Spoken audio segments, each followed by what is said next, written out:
Fala aí, futuro aprovado, tudo bem? Prof. Jéssica Fontes. E para quem não me conhece, eu professora de Geografia e Atualidade. E hoje eu vim aqui falar com vocês sobre Geografia Física, né, pra gente estudar aí para nossa prova. Mas eu trouxe um recorte dentro da Geografia Física, que é a parte de climatologia.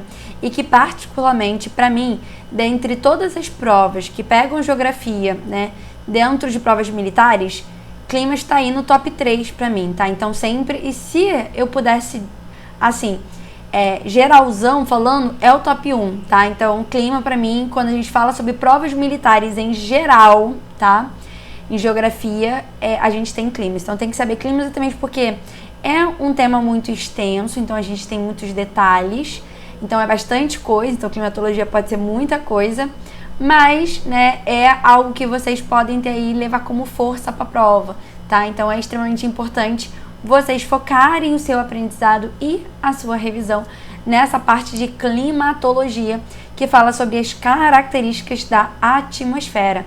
Tudo bem? Bem, gente, caso vocês tenham alguma dúvida, né, que vocês queiram dar algum feedback, pedir alguma questão em específico, vocês podem mandar uma mensagem para mim lá no @Prof. Jéssica Fontes, que eu vou ter aí o maior prazer de ajudá-los rumo à aprovação, tá? Lembrando que aqui o pessoal da equipe do Monster estamos comprometidos com a sua aprovação, então vem com a gente, tá?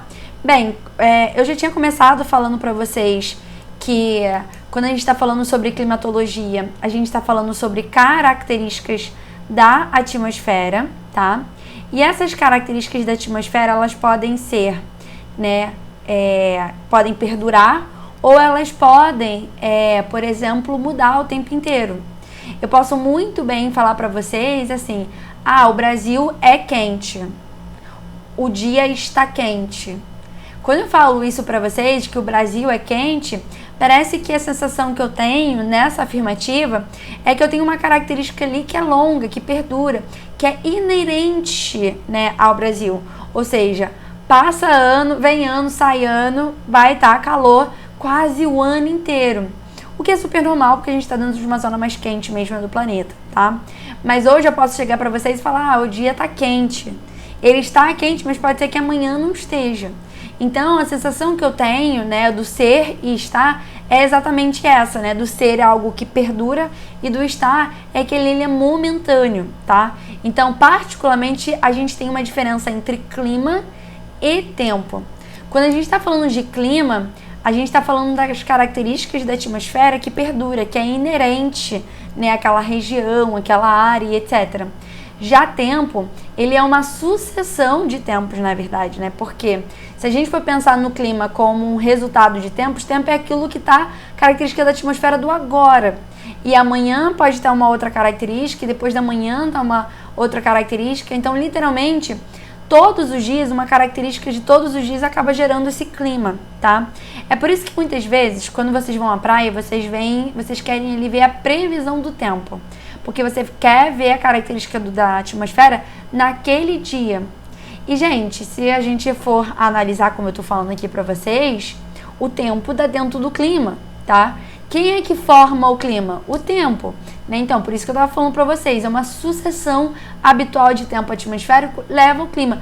Não tem como, por exemplo, eu ter um clima dentro da zona térmica intertropical, que é uma zona térmica quente, e eu ter tempo frio, tá? É claro que eu posso ter ali uma massa de ar, eu posso ter ali um fator climático mudando, mas a característica do tempo atmosférico sempre obedece ao clima e é quase como um sistema de causa e efeito. Tudo bem? Então é extremamente importante a gente pensar nisso. Então aqui explicadinho para vocês a diferença de clima e tempo, tá? Particularmente os dois falam sobre características da atmosfera, mas o tempo, ele é uma característica momentânea, tá? Já o clima, ele perdura. Os cientistas dizem que se eu tenho um clima com aquelas características durante 30 anos, aquela característica já é uma característica climática. E vocês provavelmente já devem ter ouvido falar em mudanças climáticas. A gente fala sobre aquecimento global, a gente fala sobre efeito estufa, ilha de calor, e como isso está mudando o clima, mudando o padrão climático que nós conhecemos, gerando aí as mudanças climáticas. Mas por quê? Porque está mudando aquela característica que é inerente ao clima, tá? Aquele clima daquela região. Muitas vezes a gente fala sobre aquecimento global e a gente tem uma ideia de que parece que o aquecimento global, o globo inteiro está aquecendo. Na verdade, o que está acontecendo? A gente está tendo aumento da temperatura, só que esse aumento da temperatura está causando desequilíbrios térmicos na temperatura. Então, não é que todo o globo vai ficar mais quente, é que a gente vai ter desequilíbrio, por exemplo, em células de alta pressão e baixa pressão, e uns lugares podem ficar muito quentes e outros muito frios, ou lugares que não eram quentes ficar frios e vice-versa, tá?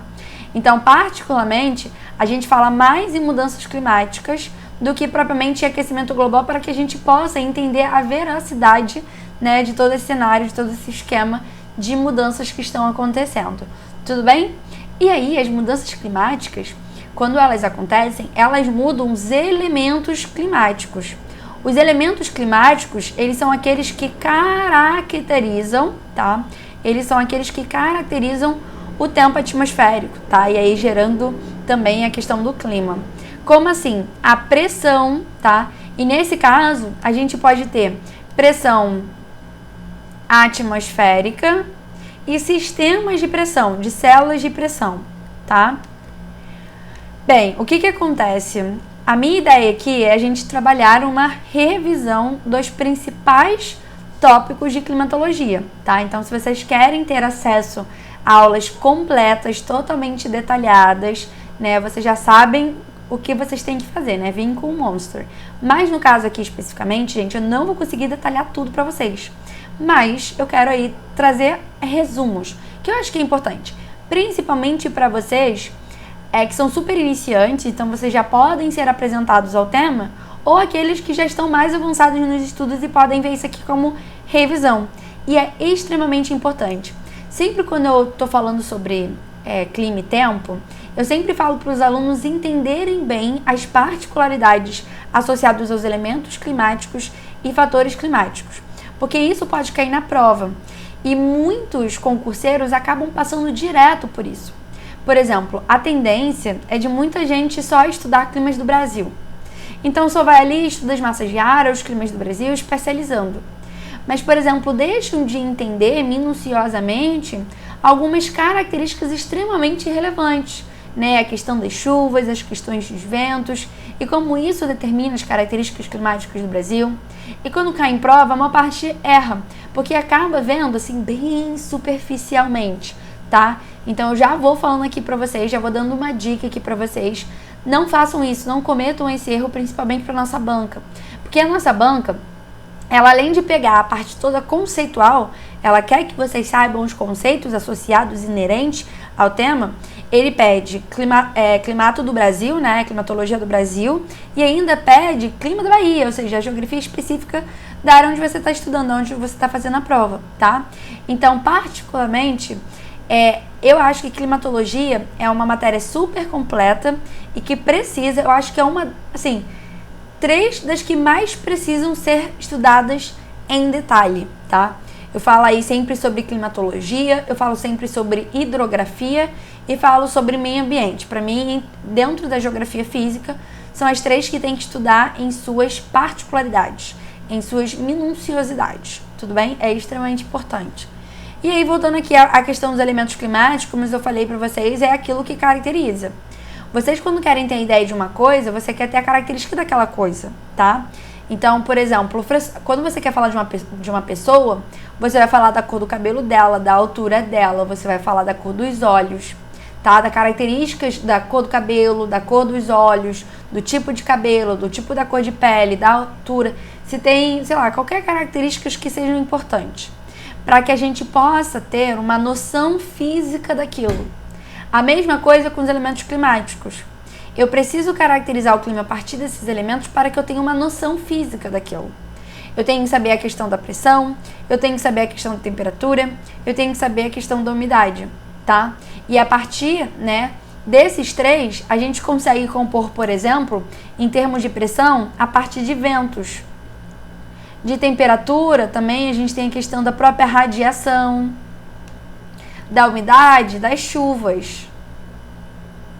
Então, olha como é importante. Se a gente quer saber se um lugar chove muito ou chove pouco, a gente tem que saber a característica dos elementos climáticos, tá? Em termos de pressão, em termos de umidade, se venta pouco, se venta muito. Tinha falado para vocês que, particularmente quando a gente está estudando pressão, a gente tem 2 tipos de pressão, né? A pressão atmosférica, que é a pressão que uma coluna de ar faz em cima das nossas cabeças. Então, por exemplo, se eu tenho aqui, né, uma pessoa a nível do mar, eu tenho aqui, ó, o topo da atmosfera.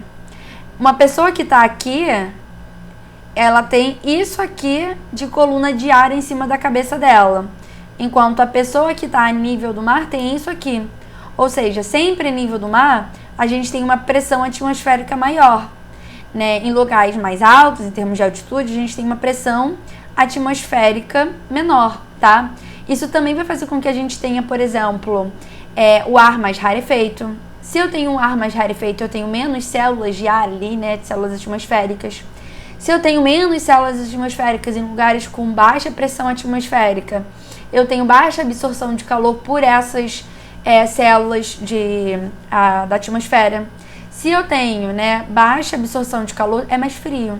Então, lugares mais altos são lugares mais frios, tá? Então, tá vendo como tudo está relacionado? E as células de pressão, elas ficam em constante movimento. Elas não têm a ver muito com essa questão da altitude. Por exemplo, aqui pode ser um local de alta pressão e ali, se a aula por exemplo, se eu morar próximo da praia, durante o dia eu posso ter uma célula de alta pressão, baixa pressão num ponto, e em outra área eu ter uma célula contrária. E quando muda, né, para a noite, essas células se deslocam por causa da diminuição ou aumento de temperatura durante o dia, que é o que a gente chama de brisas marítmicas e brisas terrestres, tá? Então, por exemplo, se eu tenho uma área de alta pressão aqui e uma área de baixa pressão aqui, por exemplo, durante o dia... Opa, botei errado. É um pezinho. Durante o dia, pode ser que durante a noite isso aqui mude, né? Aqui vira uma área de baixa pressão e aqui vira uma área de alta pressão. Geralmente, quando a gente está falando sobre células, tá? As células de baixa pressão, elas estão associadas ao calor, tá? Então, as células, as moléculas, elas vão ficando aí mais lentas, tá? Elas têm uma agitação menor. Já em alta pressão, está mais associado ao frio, tá? E aí, no caso, vamos pensar aqui de noite, né? Aqui eu posso ter ventos vindo de áreas mais frias para as áreas mais, né, com maiores temperaturas. Por quê? Porque o vento ele sempre se desloca de uma área de alta pressão para baixa pressão. Sempre pense nisso, tá, gente? Lembra que eu falei dos ventos? Os ventos, eles sempre vão se deslocar de uma área de alta pressão para baixa pressão, tá? A gente só tem uma exceção a isso, que são os contralícios, mas isso fica aí para um outro dia para a gente discutir, tá? Então eu quero que vocês pensem sempre nisso. É sempre de uma área de alta pressão para uma área de baixa pressão. E pode ser que na mudança do dia eu tenha um deslocamento dessas células. E são essas células, como essas células vão se deslocando e permanecendo numa região, é que vai fazer com que a gente tenha um momento que tá ventando, um momento... Sabe aquela sensação que a gente tem? Assim, caraca, tá muito quente, parece que não tá ventando? Tá, então é isso, né? Provavelmente ali tá parado, tá estacionado uma área de alta pressão, por exemplo, tá? Então é importante a gente pensar nisso. Mas, né, eu preciso explicar em muito mais detalhes isso para que vocês possam entender, mas essa é a lógica geral, ok? Então os ventos sempre vão se deslocar de uma área de alta pressão para baixa pressão, e se eu estiver falando de células, essas células podem se deslocar, tá? Tem células que elas são muito pesadas e elas acabam ficando extremamente estacionadas, tá? É o que acontece, por exemplo, em cima do sertão nordestino. Uma das causas, né, do porquê não chove no sertão nordestino é o fato da gente ter ali uma área de alta pressão, uma grande área de alta pressão, que acaba, na verdade, sugando o ar para outro lado. Na verdade, como a gente tem uma área de alta pressão sempre sendo dispersora de vento, a gente vai ter uma área de baixa pressão no oceano que vai sugar. Então, ele vai mandar esses ventos, né, essa umidade, não vai deixar essa umidade chegar e vai mandar para o oceano, tá? A gente chama até isso aí de fenômeno de polo negativo, Mas é uma das grandes explicações, porque geralmente quando a gente está tentando entender, e esse é um ponto da nossa aula, porque a gente tem parte do nosso estado dentro do clima semiárido, que é dentro da depressão sertaneja, a gente tem que entender especificamente os motivos que levam a não chover nesse clima semiárido, nessa depressão sertaneja. E muitas vezes a gente faz uma associação de somente fazer a explicação através do Planalto da Borborema. Por exemplo, o Planalto da Borborema é muito alto e aí ele impede a chegada de ventos úmidos, né? Então ali onde está o agreste nordestino do Oceano Atlântico. E aí não chove, né? Ou seja, a gente tem longos períodos de estiagem ali na depressão sertaneja. Bem, gente, tudo bem, isso é uma das explicações. Mas quando a gente vai chegando, por exemplo, no Ceará, e a gente percebe que existe depressão sertaneja, existe clima semiárido, de frente para o oceano, como que a gente explica isso? Como que a gente explica, por exemplo, da não chegada de umidade, né, por parte da parte mais setentrional da região Nordeste? Porque o Planalto da Borborema, ele está posicionado ali numa área Nordeste-Leste, né? E a parte mais norte? Por que não chega a umidade? Exatamente, já que não tem Planalto da Borborema, né? Exatamente porque ali é uma grande área de alta pressão, ela é dispersora de ventos. Então ela impede a chegada de ventos. Ou seja, é literalmente ali uma barreira. A gente não vê essa barreira, mas é uma barreira. Tudo bem? Então essa aí é uma das grandes explicações, através das questões de células de pressão. Ok? Em termos de temperatura, eu acho que fica mais fácil da gente entender, né? Então, temperaturas mais altas, temperaturas mais baixas. Temperaturas mais altas, tanto na atmosfera quanto no oceano, são extremamente relevantes para a gente entender as características climáticas.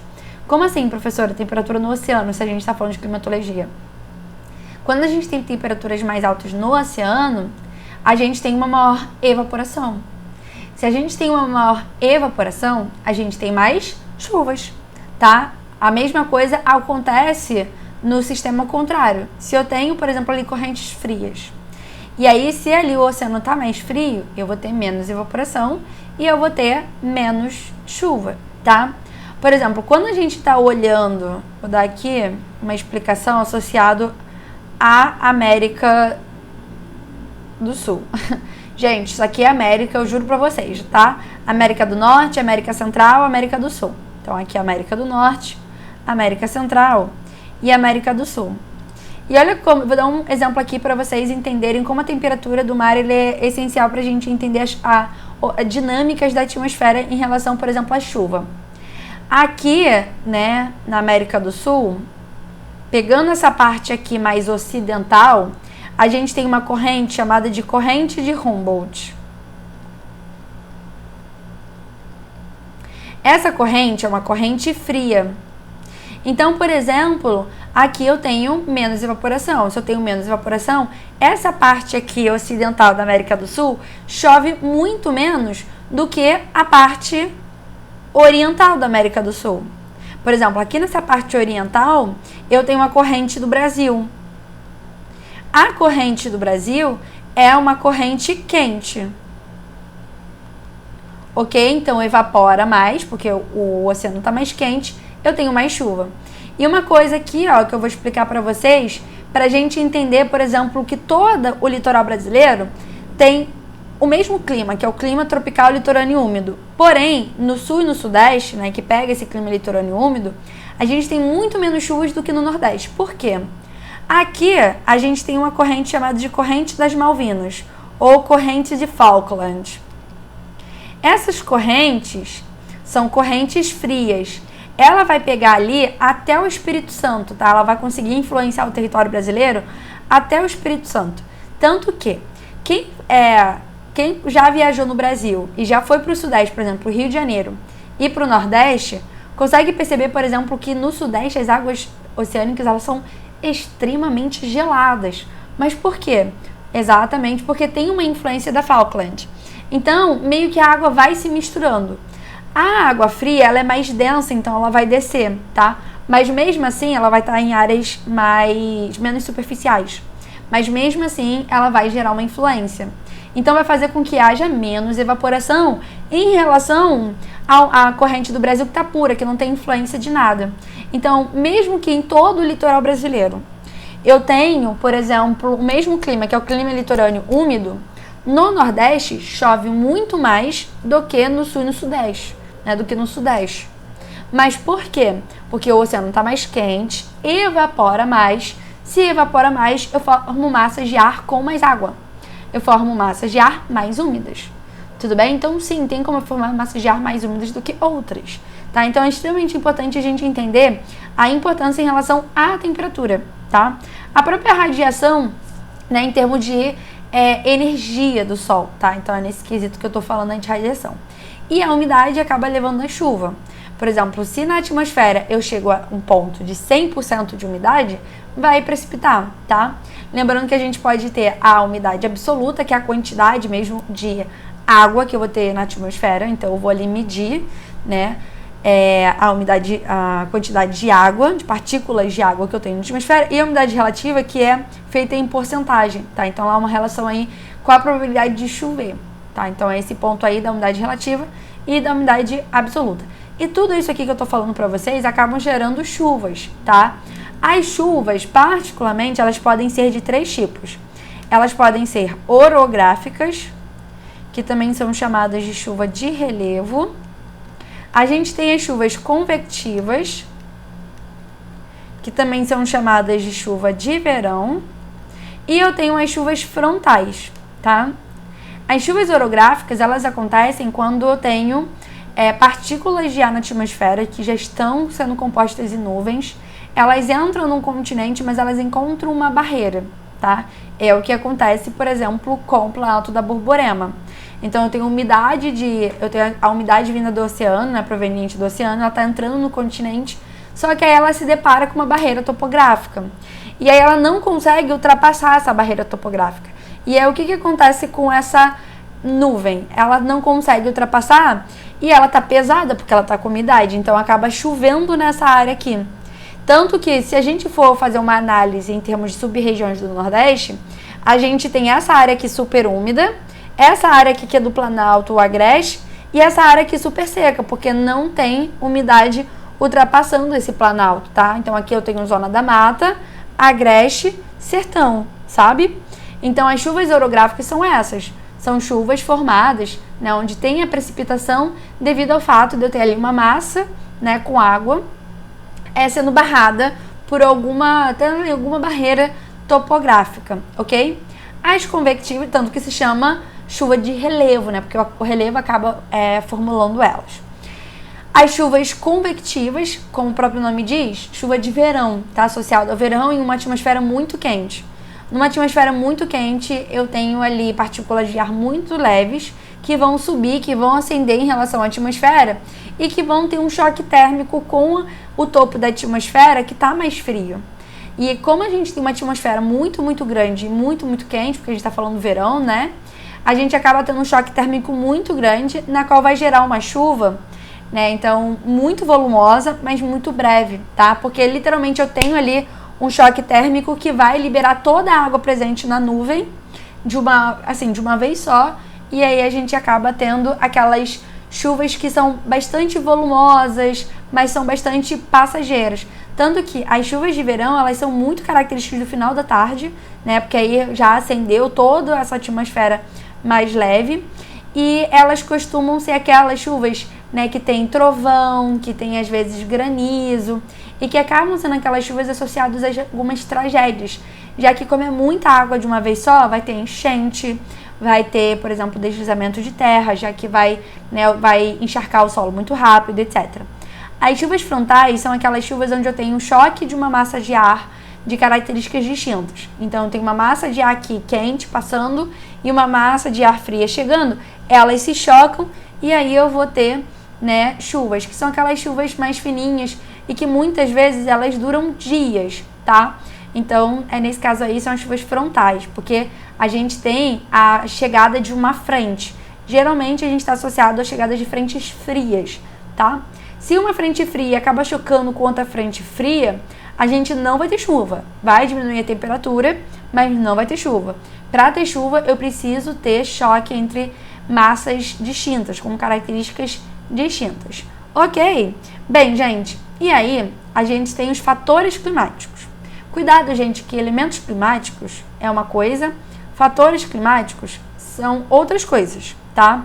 No caso, os fatores climáticos, eles mudam a personalidade de um clima, tá?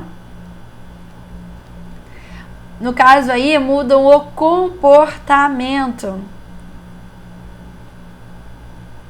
Nós temos uma característica, tá? Então, todo mundo aí tem uma característica que os definem, tá? Então, todo mundo, todo indivíduo tem características, sejam físicas, sejam psicológicas.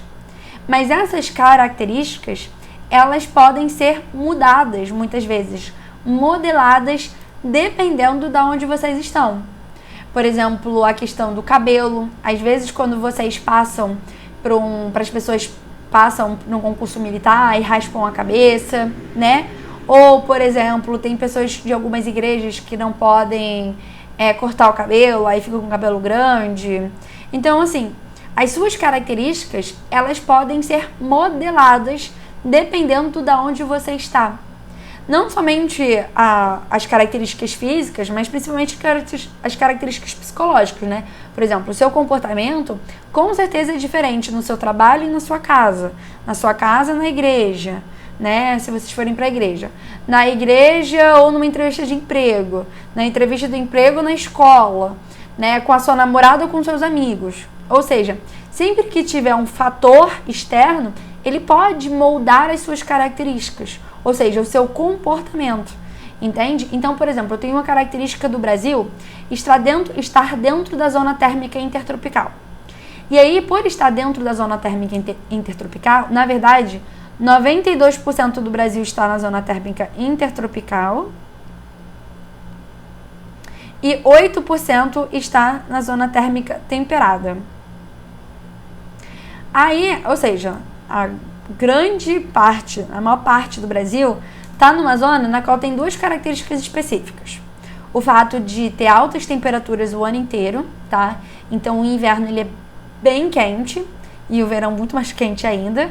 E a gente tem duas zonas bastante distintas, assim, em termos climáticos. Um verão que é muito chuvoso e um inverno que é mais seco, tá? Então, na zona intertropical a gente tem essas duas características. A gente faz calor o ano inteiro, né? O inverno tem temperaturas aí altas, tá? É claro que o verão tem temperaturas mais altas ainda do que o inverno, mas não é aquele inverno bastante característico, por exemplo, da zona temperada, tá? Onde eu tenho um inverno rigoroso. E eu tenho duas estações bem definidas, um verão chuvoso e um inverno seco.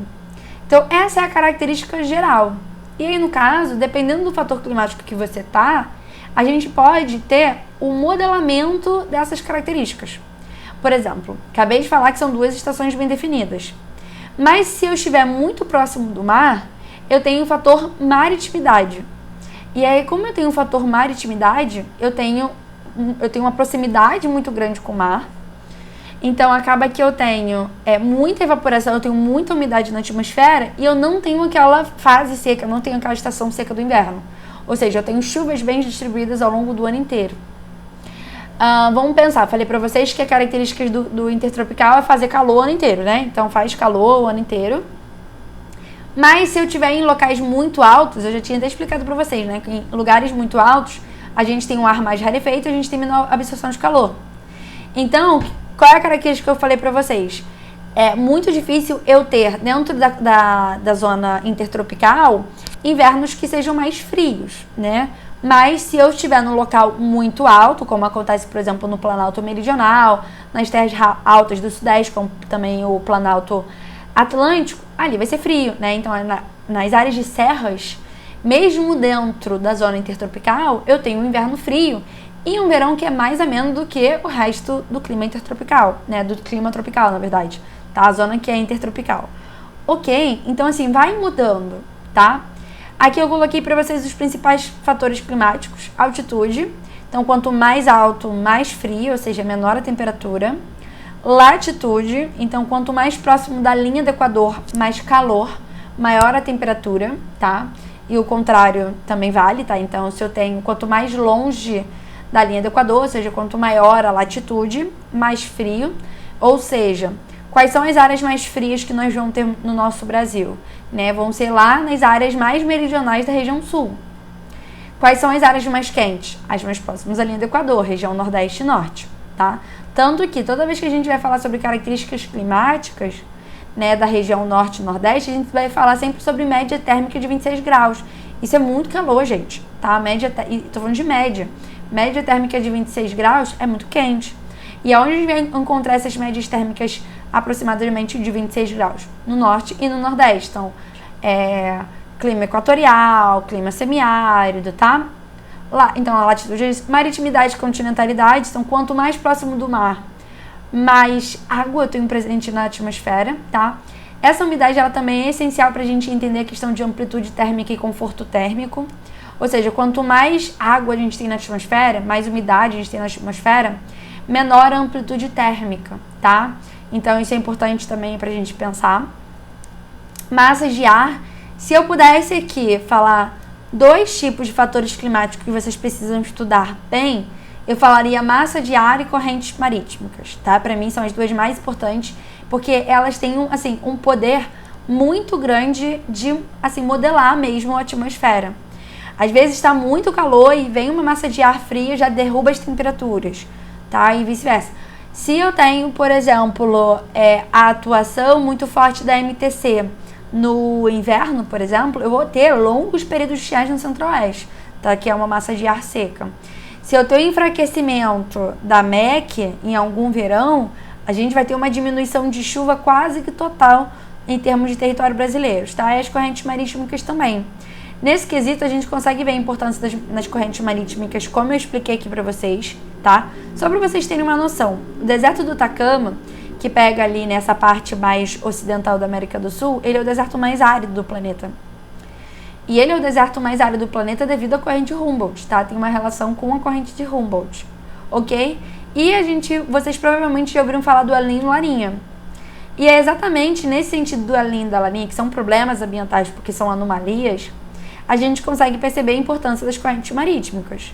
Por quê? O El Niño ele é o aquecimento das águas do Pacífico. O Laninha é o resfriamento. Quando a gente tem o El Niño, literalmente a gente tem um grande problema ambiental, porque simplesmente a gente tem uma desconfiguração do sistema atmosférico que a gente conhece. A gente no El Niño vai ter longos períodos de estiagem no norte e no nordeste, e a gente simplesmente vai ter muita chuva no sul e no sudeste, tá? Então é importante a gente pensar nesse quesito. E a gente tem a vegetação e o relevo. Aqui no caso do relevo vocês conseguem entender pela questão da chuva orográfica, da vegetação, porque a vegetação ela evapotranspira, então ela lança a umidade para a atmosfera. Em lugares que eu tenho muitas florestas, né, são lugares mais úmidos. Só para vocês terem uma noção da importância da vegetação. A floresta amazônica, em cima dela tem uma massa de ar continental, que é a MEC, né, a massa equatorial continental. E todas as massas todas as massas continentais, na verdade, né, são massas muito secas. Então, massa continental são massas secas. Mas a MEC é uma massa de ar super úmida. E por que ela é super úmida? Devido à evapotranspiração da floresta amazônica. Então, é a floresta amazônica e os rios amazônicos também, não vou tirar isso que é também extremamente importante, tá? Eu tenho ali a maior bacia hidrográfica do mundo, a maior densidade hidrográfica do planeta ali naquela área. Então, eu tenho o rio, né, evaporando, então a maior quantidade de rios do mundo evaporando, e eu tenho a floresta evaporando, a maior floresta equatorial do mundo evaporando, e acaba gerando essa umidade muito grande para a atmosfera, transformando uma massa de ar continental em uma massa de ar úmida, tá? Ou seja, literalmente é um erro, mas que deu muito certo porque é importante pra gente. Quando a gente fala sobre erro, mais ou menos, né, uma anomalia. Quando a gente fala, por exemplo, sobre desmatamento na Amazônia, isso é muito sério, porque particularmente quando a gente desmata, a gente diminui a vegetação, e com a diminuição da vegetação, o que acontece com a evapotranspiração? Diminui. Se diminuir a evapotranspiração, eu vou ter um enfraquecimento da MEC. Sendo que a MEC ela é extremamente importante, porque ela leva água, ela leva umidade para o centro-oeste no verão, tá? Então, ali no centro-oeste a gente tem a MTC, e a MTC de fato é seca, né? Ela é uma continental e ela é seca. No verão chove bem ali, e chove a ponto de eu reabastecer as nascentes de importantes bacias hidrográficas brasileiras, né, o Cerrado, ele é conhecido como o berço das águas do Brasil. E quem é que alimenta esse berço das águas? É a MEC. Então, se eu tenho um enfraquecimento da MEC, eu vou ter, né, uma diminuição de água nessas nascentes, dessas bacias. Eu posso criar ali um problema hídrico, de falta d'água. É a MEC que leva a água para o sertão nordestino no início do verão. Na verdade, no final do verão, né? Porque geralmente é janeiro, fevereiro, março, abril, tá? Mas é o que leva água para o sertão nordestino, tá? Assim, leva água para uma área que já é extremamente problemática e deficiente em relação a recursos hídricos. Então, eu não posso enfraquecer porque eu posso gerar um problema lá no Nordeste, tá? Então, é extremamente importante. A MEC, durante o verão, ela vai andando quase o Brasil inteiro, levando água, levando chuva, tá? É muito, muito importante, principalmente para aquelas áreas que estão longe do litoral, tá? Então, é nesse quesito que a gente vê aí como que os fatores climáticos de vegetação é importante. Falando aqui rapidinho de ventos, eu acho extremamente legal a gente fazer aquela associação de alta e baixa pressão para vocês entenderem a ideia dos ventos. Vou começar com grandes ventos, que são ventos atmosféricos globais, que são os ventos alísios, tá? Os ventos alísios, vamos imaginar que eu tenho aqui a linha do Equador, tá? Eu tenho aqui a linha do Equador, aqui mais ou menos, fiz tudo torto, mas vocês vão entender. Aqui eu tenho o Trópico de Câncer e aqui eu tenho o Trópico de Capricórnio. Os ventos alísios, eles sopram dos trópicos até a linha do Equador. São ventos úmidos, são ventos fortes, tá? Eles são extremamente necessários, ok? Então, eles são ventos ali que são ventos que geram aquela potencialidade, por exemplo, no Nordeste, de ter usinas eólicas, tá? É o que movimenta, por exemplo, os rios voadores na Amazônia, tá? Os rios voadores são fenômenos de alta umidade que a gente tem na atmosfera, provenientes do oceano e que vai andando, né, até a floresta, que vai andando até a região amazônica, vai ser novamente alimentado pelas águas da floresta amazônica e vai começar a andar no Brasil inteiro, tá? Então, é nesse sentido que a gente tem que entender a importância dos ventos alísios. E os ventos alísios, eles vão convergir numa área chamada de zona de convergência intertropical, tá? Como o próprio nome diz, né? Zona de convergência, porque está tendo colisão de ventos, está convergindo ventos, né? Os ventos estão indo de um lado para o outro. E intertropical, porque está dentro da zona intertropical. A zona intertropical é a zona térmica que vai entre o Trópico de Câncer e o Trópico de Capricórnio, que estão mais ou menos ali em 30 graus de latitude, tá? Aqui no caso 30 graus norte do Trópico de Câncer e no Capricórnio a gente tem 30 graus sul, tá? Então a zona térmica que está ali dentro é a zona intertropical, na qual a característica principal é ter duas estações bem definidas, um verão chuvoso, um inverno mais seco, e aí dependendo dos fatores climáticos a gente tem as mudanças. Abaixo do Trópico de Capricórnio e até entre o Trópico de Capricórnio e o Círculo Polar Antártico, a gente tem a zona temperada. Entre o Trópico de Câncer e o Círculo Polar Ártico, a gente tem a zona temperada também. No caso, em cima, zona temperada norte, e embaixo, zona temperada sul. E uma partezinha do Brasil tá nessa faixa, né? E aí eu já tenho 4 estações bem definidas, né? Eu consigo ver ali todas, né, as estações do ano. E os ventos alísios, eles só conseguem se movimentar nesse sentido, como eu falei para vocês, entre o Trópico de Câncer e Capricórnio em direção à linha do Equador, porque a linha do Equador, ela é uma grande célula de baixa pressão, né? Eu tenho uma área de baixa pressão ali, enquanto aqui eu tenho uma área de alta pressão, tá? De uma certa maneira, como células, elas vão se realocando. Então, por exemplo, aqui eu vou voltar a ter uma célula de baixa pressão. Então, eu também vou ter ventos que vão nessa direção aqui, tá? São mais ventos mais polares. Mas, de certa maneira, eu só consigo ter porque aqui é uma área de alta pressão, aqui é uma área de baixa pressão e alta pressão. Então, aqui é uma área, né, ciclonal e aqui anticiclonal, ou seja, dispersora de vento. e aqui eu tenho uma área ciclonal de chegada de vento, né, de chegada desses ventos alísios. E a mesma coisa acontece, agora não dentro de um sistema planetário, mas dentro de um sistema local, com as brisas marítmicas e terrestres. Por exemplo, aqui eu tenho a brisa marítmica e aqui eu tenho uma brisa terrestre, tá? No caso, com a brisa marítmica, a brisa vem do mar, ou seja, o vento vem do mar, enquanto na brisa terrestre, a brisa vem da terra. E aí, como que a gente vai entender esses ventos, né, que saem do mar em direção à terra durante o dia, sendo que de noite, ao contrário, vem em direção à terra? A gente vai entender como células de alta pressão e baixa pressão que ficam se deslocando. Aqui, nesse sistema planetário, é tão grande que a gente não tem o deslocamento. Tá, uma questão física e tal, eu não tenho deslocamento. Aqui eu já tenho, tá? Nesse sistema diário. Por exemplo, deixa eu explicar aqui para vocês. A gente tem o oceano e aqui a gente tem a Terra.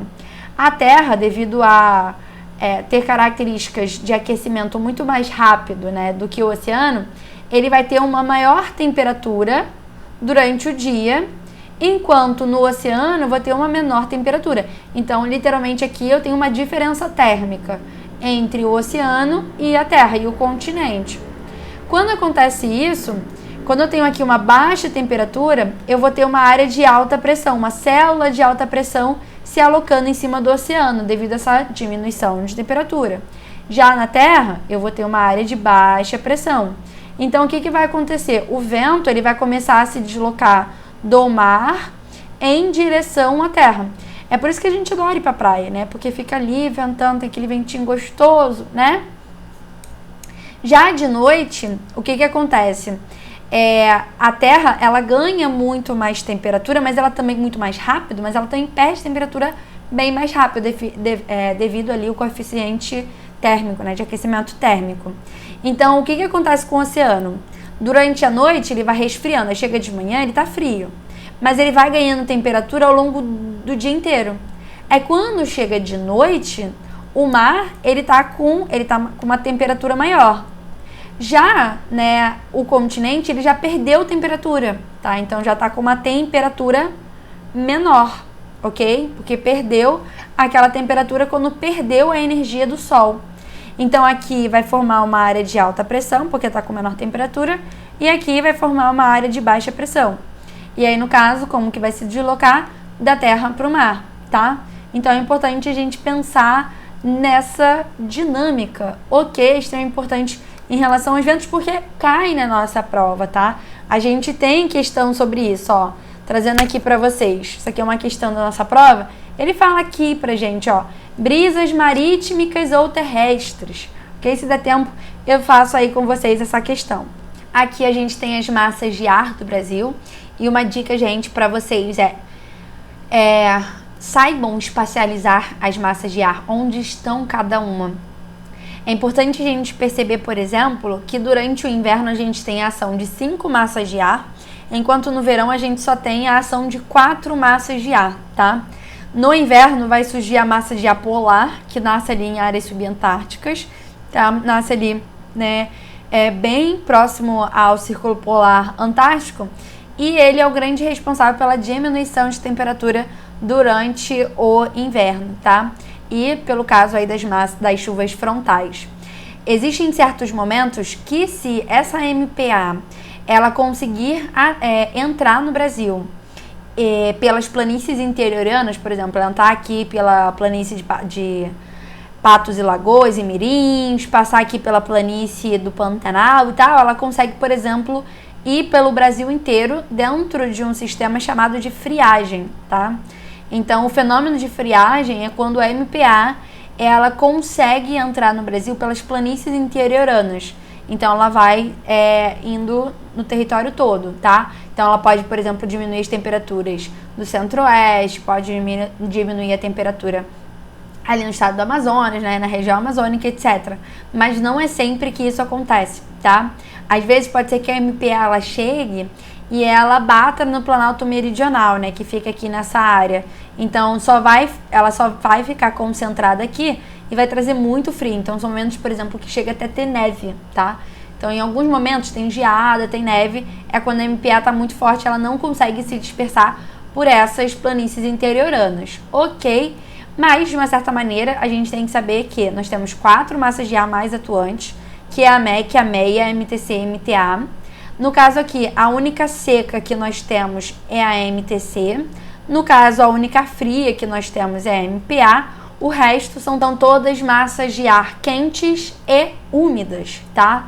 Aqui, como eu falei para vocês, ó, a MEC, ela é a grande responsável no verão por levar água para todos os estados brasileiros, para quase todos os estados brasileiros, tá bom? Aqui a MTA bastante atuante também. Então, se perguntarem para vocês quais são as massas de ar mais atuantes, vocês podem aí olhar para a MEC, olhar para a MTA e para a importância delas, tá? Já no inverno, a MEC ela fica mais reduzida, né? Ela se retrai e fica ali só no Acre e no Amazonas. Bem, correntes marítimas e climas, mostrando aqui para vocês que assim, é algo que eu acho que vocês também precisam saber, que é espacializar os climas brasileiros. Já tinha desenhado para vocês a corrente aqui do Brasil, né, a corrente de Falkland, então ela consegue atuar, como eu falei, né, a corrente do Brasil ela é uma corrente mais superficial, porque ela é quente, enquanto a corrente de Falkland ou das Malvinas, elas são mais profundas. E essa corrente aqui, ela influencia muito a corrente do Brasil nas áreas do sul e do sudeste, tá? Quando vai indo ali em direção ao nordeste, já para de influenciar. Outra corrente quente que a gente também tem aqui é a corrente das Guianas, também é uma corrente quente, a corrente sul equatorial, tá? Então é importante para mostrar pra gente que essa área aqui ela vai ser chuvosa, mas ela só não vai ser chuvosa nessa área azul porque a gente tem ali fatores, né? Eu tenho ali barreiras que não vão permitir isso, ok? Bem, então aqui mostrando para vocês os climas que nós temos, o clima equatorial, que pega essa parte do centro-oeste, pega a parte aqui da região amazônica, né? Da região norte. A gente tem aqui o clima tropical típico. Pode ser que na prova venha tropical típico ou tropical continental ou somente tropical. Aqui no mapa, próximo ao Macapá, a gente tem ali manchas de clima tropical típico, tá? Mas ele é bastante atuante em quase toda a parte central do Brasil.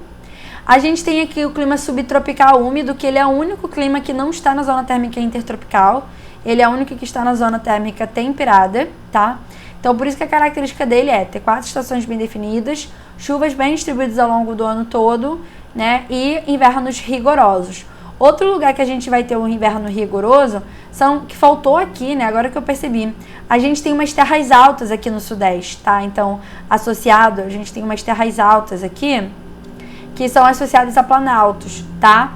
E aí a gente tem planalto, até mesmo no planalto central. Então, planalto central, planalto meridional, planalto atlântico. Essas áreas muito altas, né? Principalmente de serras, né? As regiões serranas, elas vão ter um inverno mais frio, tá? Apesar que não vai ser tão frio quanto no clima subtropical úmido, tá? Aqui o litorâneo úmido, como eu falei pra vocês, mas a gente tem uma diferença entre o litorâneo úmido do nordeste e o clima litorâneo úmido do sudeste. Aqui no caso chove mais. O clima semiárido, tá? Que é onde eu tenho longos períodos de estiagem, por 2 grandes motivos, tá? É claro que às vezes isso aqui vai mudar um pouquinho, vai ter mapas onde vai ter mais, o clima semiárido vai ser menor, o clima tropical vai aparecer manchas em outros lugares, tá? Mas de uma certa maneira vocês têm que saber espacializar, colocar ali os climas onde eles devem estar, tá? Porque espacializar massa de ar e espacializar climas é extremamente importante para a geografia como um todo, tá? Então é extremamente importante pra gente. E por fim, só para finalizar aqui com vocês saberem também os tipos climáticos que vocês têm, vocês encontram aí no estado de vocês. A gente tem um clima tropical litorâneo úmido, que pega aqui, né, esse litoral. A gente tem um clima tropical típico e o clima tropical semiárido, com algumas manchas ali de outras características climáticas. Ok, é isso, gente. Espero que vocês tenham gostado, aprendido. Qualquer dúvida, chama a prof no @profjessicafontes, que eu vou ter o maior prazer de ajudá-los. Vem com o Monster, que a gente está aí, ó, focado na aprovação em 2024. Até a próxima!